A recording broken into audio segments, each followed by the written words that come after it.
Good morning. This morning we're going to be changing out a AC compressor bearing.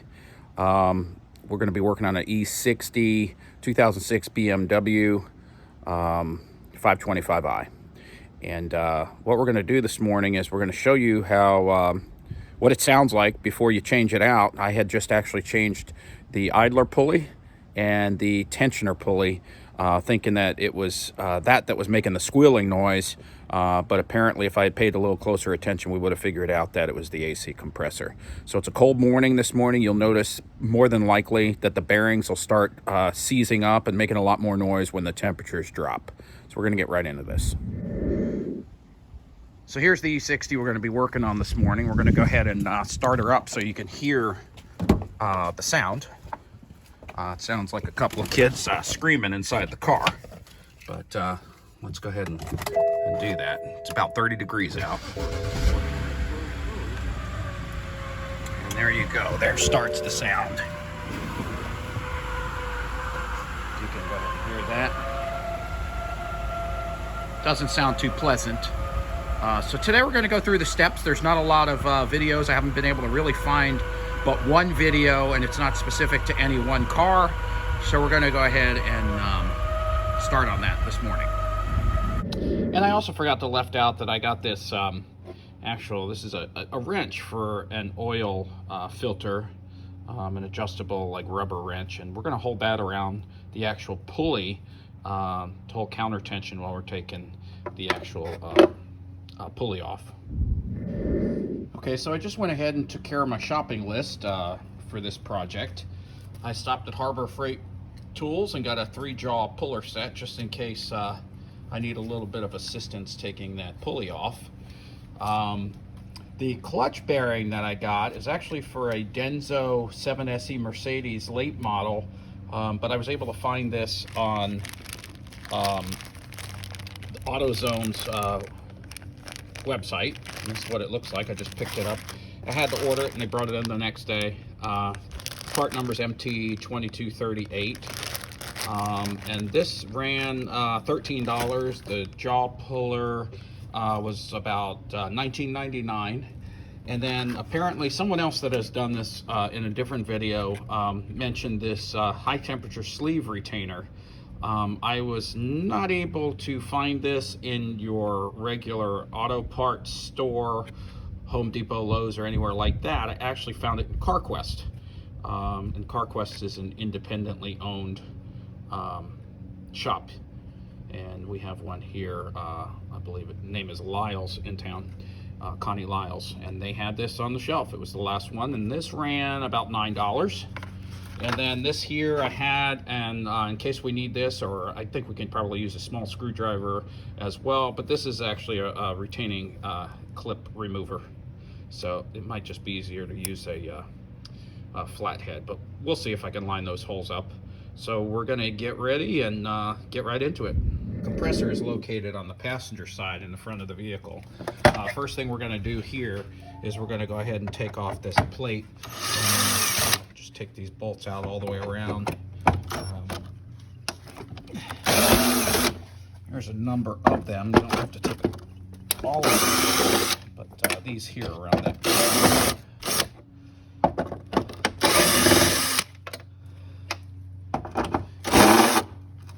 That one's stripped out. We're gonna have to get that one manually.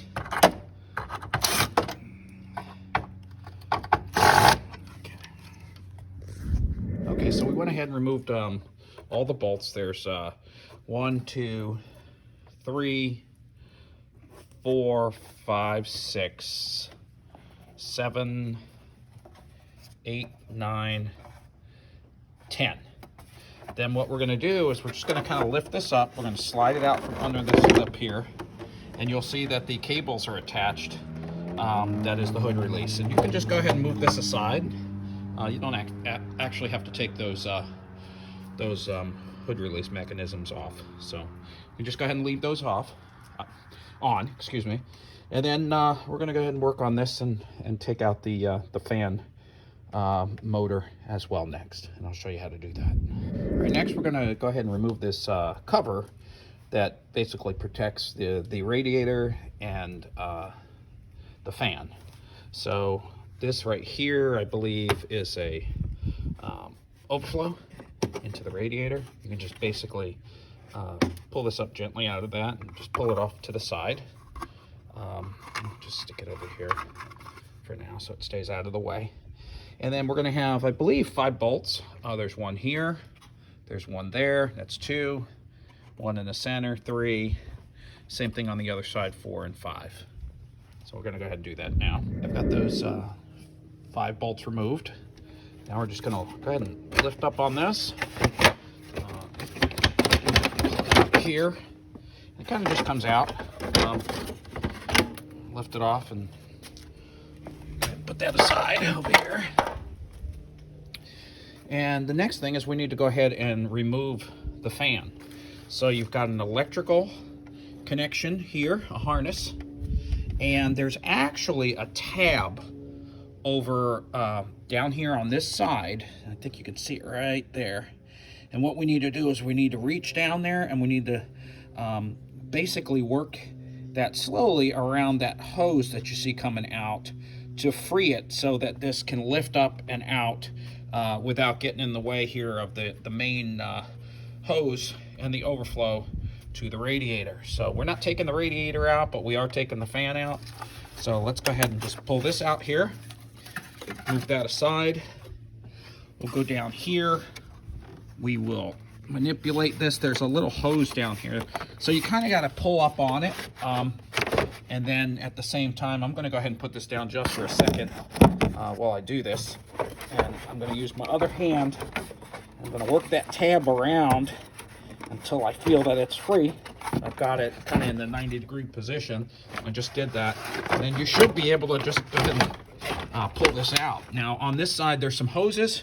So I'm going to go ahead and stop the video and I'm going to go ahead and pull those hoses out of the clips. They're just clips that hold the hose to the fan. Okay, so I never claimed that I was a great artist or anything, and as you can see here, it's not the best. But the A is the alternator, and then to the right of that there is going to be the idler pulley, and then down here, I believe that's the power steering pump. This is the main pulley. This one here is the tensioner. And this one over here is actually the AC compressor pulley that we're going to be working on today. So go ahead and sketch yours out. Not sure if it'll look like mine, but hopefully it'll look better. Okay, so I did confirm that this is a T55 Torx that we're going to use. And then I'm using a small extension, and I'm going to use a breaker bar for the most leverage that I can get.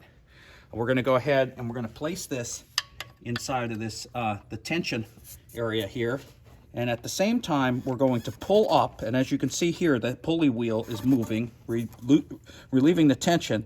With my other hand, I'm just going to go ahead and remove it from the idler pulley, and you can go ahead and let off that tension now and take the tool out, and then you can go ahead and remove the serpentine belt.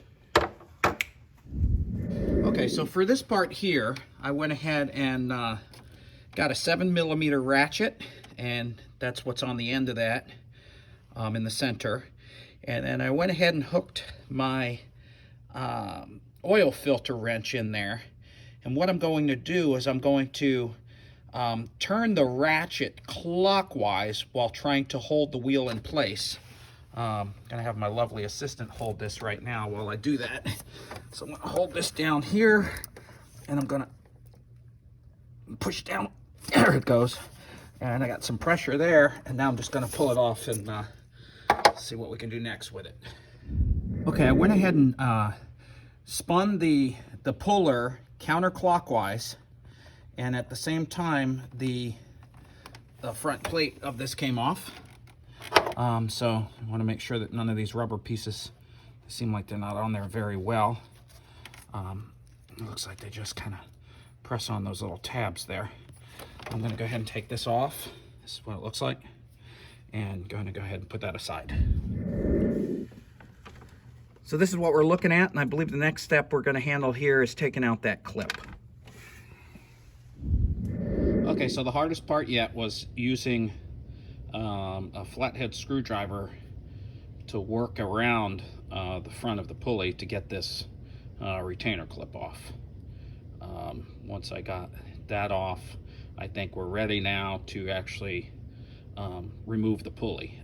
We may need to use a wheel puller for that in a very confined space. Okay, now that we have the serpentine belt removed, we're really kind of done up on the top side, making enough space for us to be able to work on that particular pulley. And there is the culprit right there. We're going to work on that sucker right there. It looks really dirty. Looks like there's a lot of sand and debris. So no kidding, no reason why there should be any dirt or grit in there, right? No. Actually, it's a lot of sludge on the engine as well. So the next step, we're going to actually go under the car and we're going to remove that cover, the black cover, so we can have total and full access.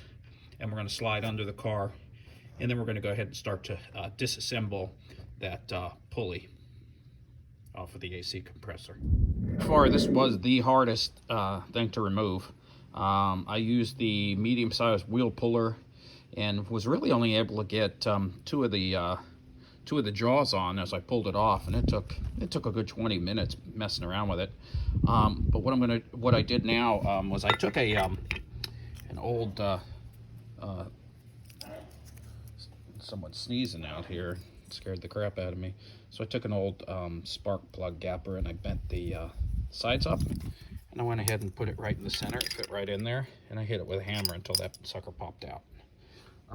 Very clear to me that when I got that out and I tried to spin it, it's seized up, unlike this one that I put it in my hands and it moves freely, as you can see.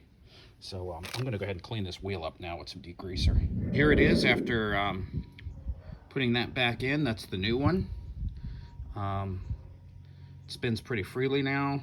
I used some of that Permatex sleeve retainer very sparingly because it fit really tight. I didn't have any issues there.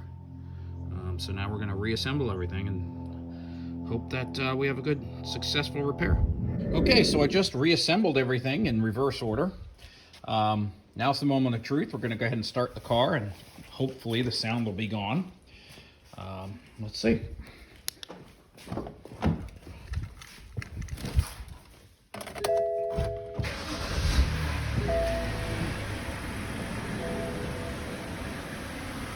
So far, so good.